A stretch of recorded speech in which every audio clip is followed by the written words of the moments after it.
Good, good afternoon. Calling,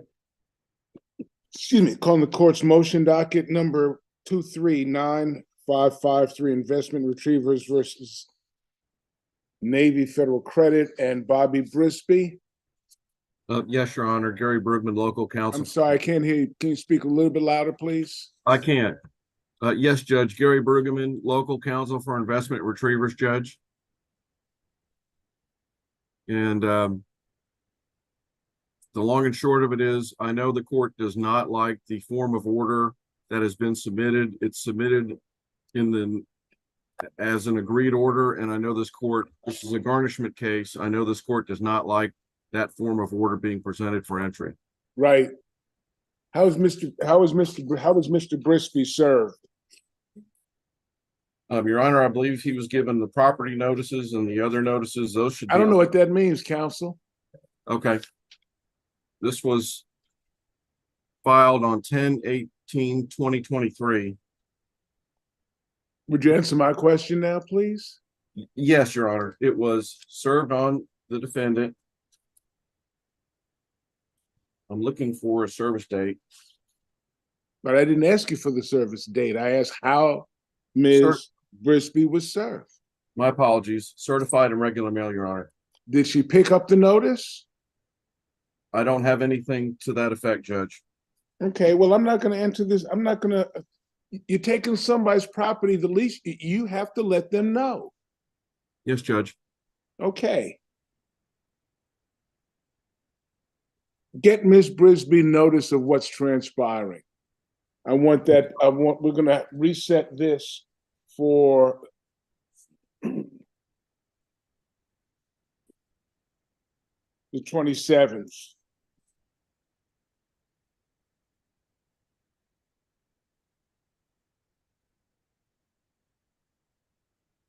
(10 a.m.) 10 a.m., Judge? Yeah, she doesn't have notice. I'm going to consider dismissing it from warrant of prosecution. Very good, Judge. Thank you very much. Have a nice day. Thank you. Am I excused? Yes, sir, you are. Thank you. Number 2216544, Grimshaw versus City of Dallas. Regina Palmer-Coleman here, Your Honor, on behalf of the plaintiff. I'm sorry, last name again is please? Palmer-Coleman, Your Honor. Palmer-Coleman, Your Honor. All right, thank you.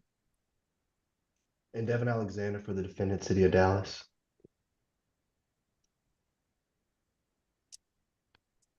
All right, we've got plaintiff's motion for leave to amend. I'll hear from you briefly.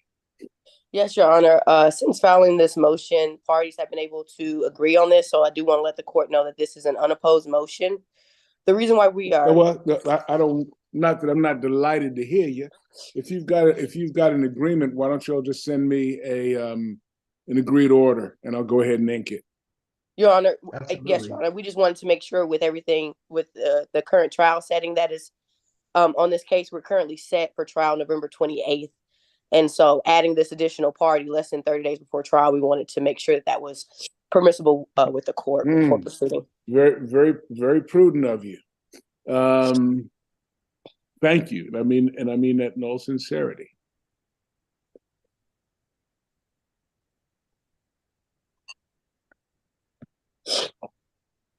So this is going to push this trial back probably close to a year. Tell me why I should agree to it. Your Honor, I do not think we will need necessarily a year. I was asking or anticipating if we needed a continuance 6 months to get the additional information. We have a good grasp of the facts already. We just need to talk to that additional party to collect. If all you need to do is to talk to somebody, that's one thing. I understood that you wanted to bring another party into the lawsuit, and I assume if that other party is going to want their time to answer, going to want their time to do discovery, resist discovery as the case may be, and prepare the case for trial. So I would want if a client of mine got brought into a trial, those are the kind of things I'd want to do. I agree, Your Honor. I misspoke. Of course, I want to do more than just talk to the party, which is at this point, Your Honor, we're asking to add TxDOT Texas Department of Transportation to this particular suit at this time. Yeah, If I got that. Yes, But Your Honor.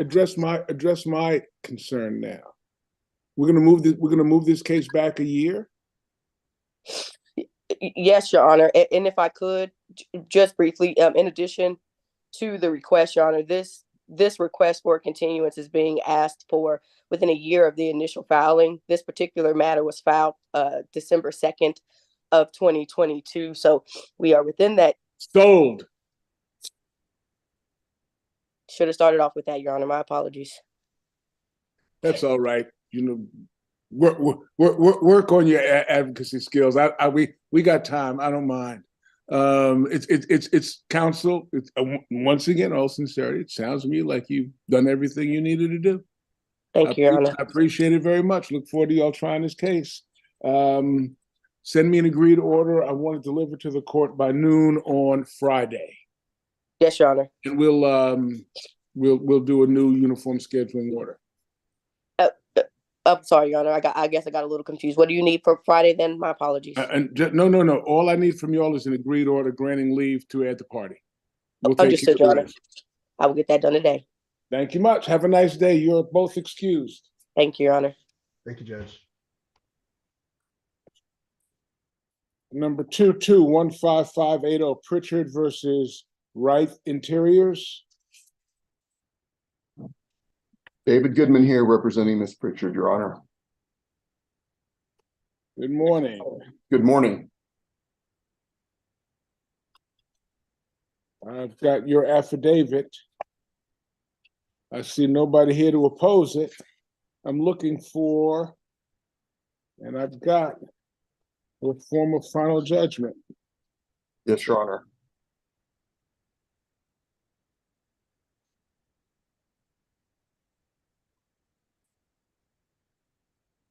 And I am executing it as we speak. Thank you very much, counsel. Thank you, Your Honor. May I be excused? Go forth and sin no more. Have a nice day. Thank you, you too. Either one of those will do. Number 2303029. Carbajal versus White. Nathan Barbera for the movement. Good morning, Mr. Barbera. Oh, good afternoon, Mr. Barbera. Reagan Bibb on behalf of defendant Garrett Blake Collard. Good afternoon, Mr. Bibb. Good afternoon, Judge. And I believe we might have one other party here on mute. Ms. Darden, are you here for Mr. Carbajal?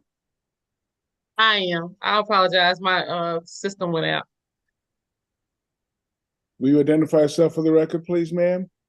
Yes, Your Honor. My name is Alicia Darden. I'm with David Combs and Associates. We're here on behalf of who's filing now, the defendant, Mr.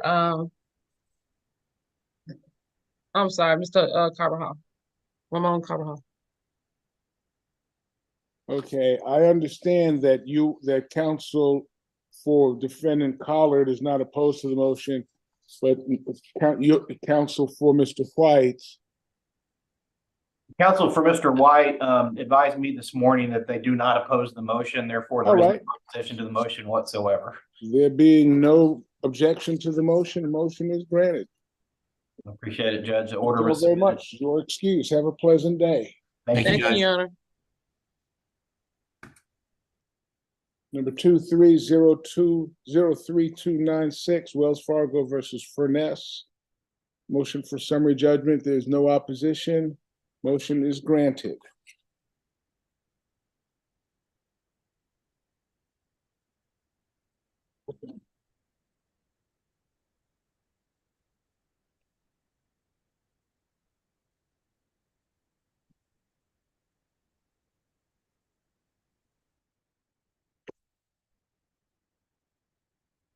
Number 2311708 Smart Scripts versus Health Mart Atlas. Jordan Fontenot, Your Honor, for defendant Health Mart Atlas LLC.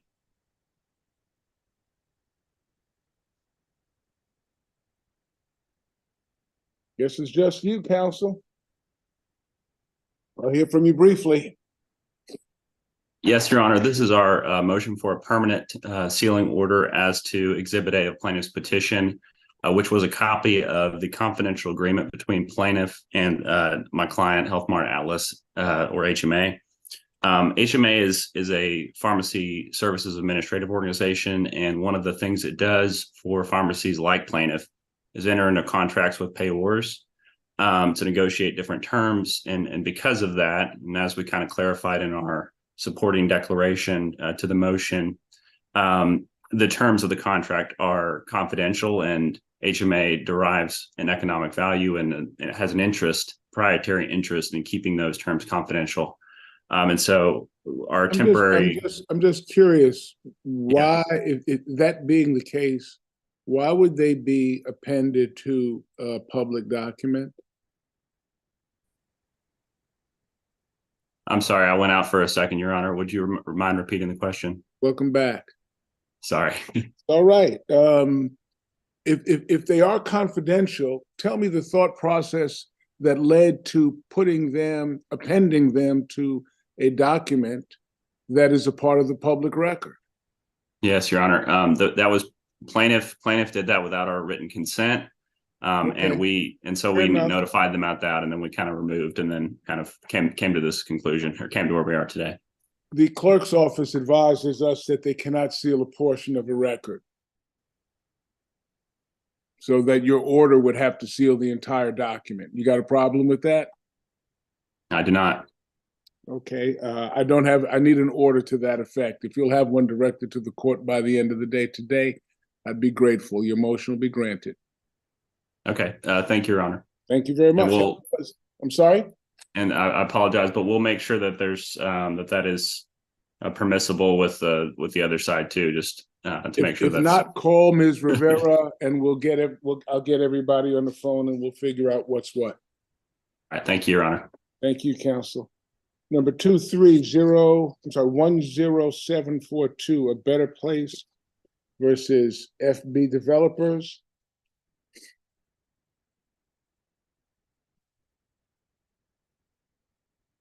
Judge, I think they've moved that from the docket. That's okie dokie. Thank you much.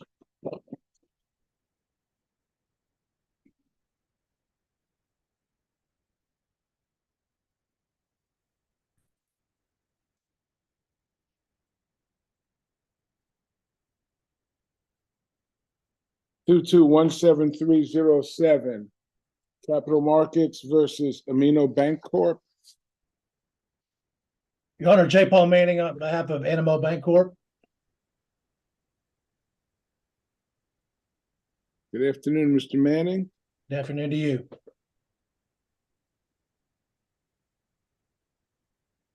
You expecting anybody else? Mr. Hess is there in the top corner there, Your Honor.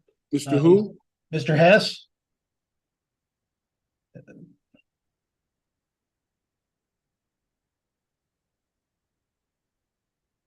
MB Hess? Yes, Your Honor. Mr. Hess, care to join us? Ms. Hess, Your Honor. join us? Hello? Your Honor, can you hear me? Got a lot of feedback.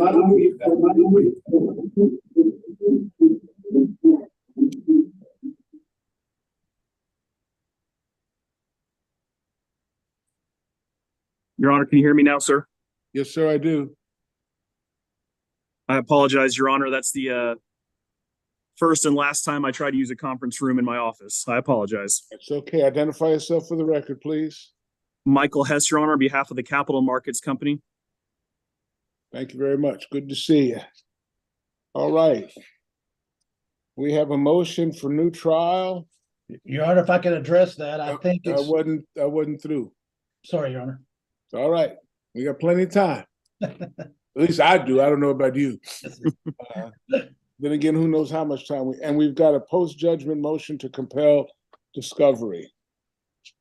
I guess we're going to take up the motion for new trial first. Your Honor, I think that the motion for new trial has already expired by operation of law. I think so. It's a moot issue now. When the hearing was moved to the 15th, it just expired by operation of law. our appellate timeframe comes up in a couple of weeks. Mr. Hess, you agree? I agree, Your Honor. Appreciate your candor. All right, thank you very much. All right, let's talk. Have you gentlemen meaningfully discussed the motion to compel discovery responses post-judgment? Yes, Your Honor, and I may be able to short circuit the court's decision if the court will allow, but that's You said the tragic magic words, counsel. I'm listening all day. So, Your Honor, both plaintiff and defendants want to be able to have this information. The problem with Animo Bancorp, it is an entity that was set up to support a fintech and another entity that are both in bankruptcy in the Dallas division of the bankruptcy court. They have the information for Animo Bancorp on their server and on their disks that we desperately would like to have as well in order for us to respond accordingly.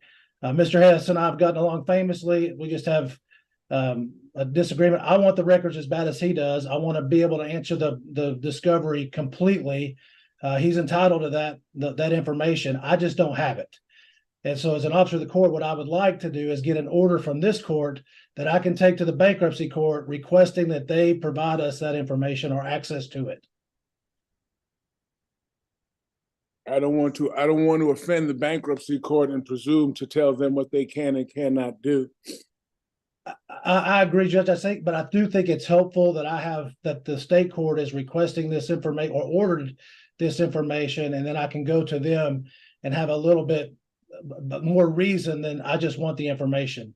Because they've had the bankruptcy of the other two entities I know have been very contentious. There have been sanctions levied against parties who tried to interfere with that bankruptcy.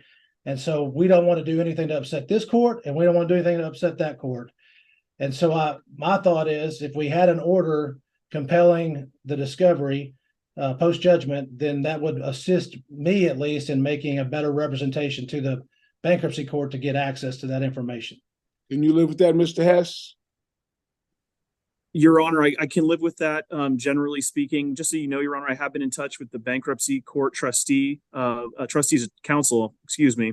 Mm-hmm. And there is, and I have no doubt that what Mr. Manning just represented to you is exactly truthful according to him. There is a question of whether or not his client still has any of these documents, or if everything. Well, if somebody doesn't have the documents, then that's a whole nother issue. So yes, let's leave that aside. Okay. I have never made somebody produce documents that they did not have. Totally understand, Your Honor. The other part that I would bring up, Your Honor, is just briefly, if I may, is the interrogatory responses. The interrogatory responses are answered in the exact same fashion to every single interrogatory, which basically says we don't have the information to produce this. We don't have the information to answer this interrogatory. I direct you to the bankruptcy court. But Judge, there are certain interrogatories that I am positive can be answered. Give me an example of one. Number one is the best example, Your Honor. Number one, interrogatory number one, which is, I believe, tab B of your binder, Judge. Ask the most basic and simple question that I'm sure you see at the beginning of all interrogatories, which is, who's filling these out? Who is answering these interrogatories? And they refuse to answer. That answer seems to me to be a little bit lacking. A little bit lacking, Judge. And if you continue on that same line, Judge, down to interrogatory number two, it asks some basic questions about how this entity produced revenue, where the revenue came from. These are things that the director, that the manager of this entity should be able to answer to some extent, while reserving under certain objections. And then lastly, Your Honor, these are not verified. Again, it seems slightly disingenuous to make this assertion that they have nothing and can give up nothing without actually putting someone's name to that paper. Yeah, and that's, I'm a little bit. I've never been a fond of the just assertion that a party will supplement. I think I'm going to require within 10 days no later than November 25th. I'm going to take another stab at answering these questions. Yes, Your Honor. I'm also, I think this is a first discovery imbroglio in this case, and this court consistently doesn't make an award of fees. If it turns out I've got to come back and do this again, fees that may have been granted, may have been awarded this time, will be considered next go round. I'm also interlineating the order to make clear that I am requiring these answers subject to the sound discretion of the United States Bankruptcy Court. I don't want them mad at me. Thank you, Your Honor. Thank you, Your Honor. Anything else, gentlemen? No, Your Honor, we will comply with the court's order to the best of our ability. Of that, I have no doubt. Thank you very much. Good to see Thank you you. both. Yes, Your Honor. May I be excused? Have a pleasant day, gentlemen. Thank Good to you. see you. Thank you, Your Honor. Number 17295, Young versus Willowgate Homeowners Association. Emil Lippy for the plaintiffs, Your Honor. Good morning, Mr. Lippy. And Mike Riddle for the plaintiffs, Your Honor. Mr. Riddle, good to see you as well. Thank you, sir. Amy Forden on behalf of the defendant, Willowgate Homeowners Association. Give me just a second, please. Good morning, Ms. Forden, or good afternoon, I should say.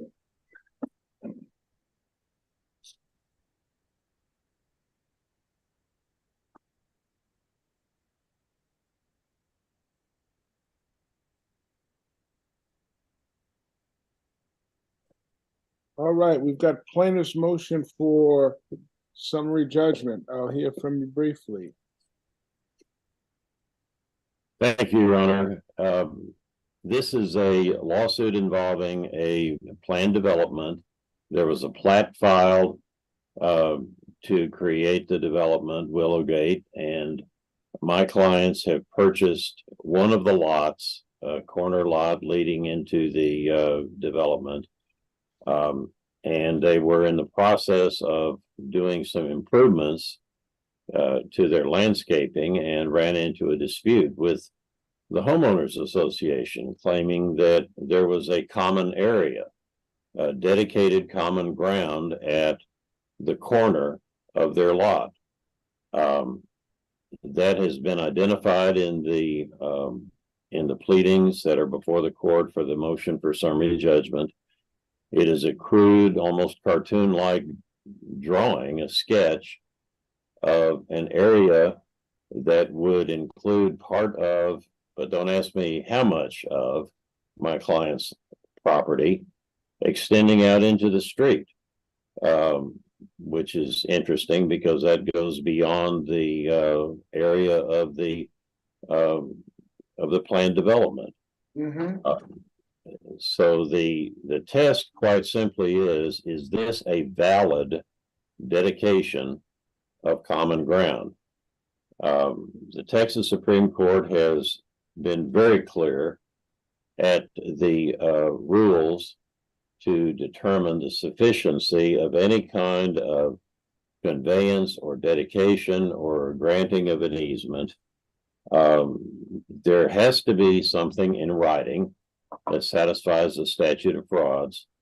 And the writing, quoting from the Supreme Court in Morrow versus Shotwell, which is cited in our brief, to be sufficient, the writing must furnish within itself, or by reference to some other existing writing, the means or data by which the land to be conveyed may be identified with reasonable certainty. We can guess all day long as to how many square feet of our client's property has been designated. But the simple fact is that there is not within the documents sufficient data from which the area of the so-called common ground can be determined. I believe that that's evident for the court simply by viewing the document. To the extent that opinion testimony is necessary, we've tendered the affidavit of a surveying engineer, a consulting engineer, Mr. Michael Daniel, who has stated that he has examined the property and the plat and that there is not sufficient data from which to determine the scope of this. We have attached our summary judgment evidence, the information from the Dallas County Appraisal District, which appears to delineate common areas that do not include a corner of our client's property. Now, there's parole evidence that the defendant is seeking to introduce, but the courts have been clear that there is a limit on the extent of parole evidence that may be considered. You have to start off with data that's within the actual document that's filed of record. And that's basically where we are. We're asking for a declaration, pardon me, Your Honor, a declaration that the dedication is a void dedication. It is not a valid conveyance or dedication of common areas that would impact our client's property. All right. Respond, Mr. Riddle. Excuse me, Mr. Riddle, why shouldn't I grant summary judgment? Oh, I'm very much in favor of your granting this summary judgment. I'm with Mr. Lippy. Please forgive me. I'm sorry. I meant Ms. Fordan. Yes, Your Honor.